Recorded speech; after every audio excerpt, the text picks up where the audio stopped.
Pero 'di ba, kaya mo sila pinaplastic kasi ayaw mo silang magalit. May Ayaw mo ganon. silang mag-react ng Ma-feel bad. negatively. 'Di ba? Ayaw mo silang may ma-feel masabi bad. sa'yo.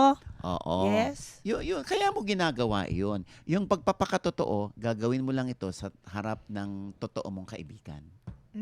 Kahit ututan mo yan sa mukha.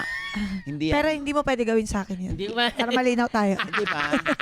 Di ba, kung kaibigan mo to, maintindihan ko. Pag hindi, ay, ba't kaya hindi niya na ako inututan sa mukha? Siguro may galit to sa akin. Nag-relapse Alam mo, ang sama-sama ng loob ko sa'yo. Bakit? Last year ka pa ganyan. Alin? Hindi mo na inuutotan sa mukha. Uy! Ba't nagbago ka na? Di ba? Hindi. Kaya basta yung hindi madalas natin gagawin yan. Kailangan mo ring magpakilala na totoo kang tao para siniseryoso ka din. At ang inuugali natin ay depende rin sa kaharap nating tao. Diba?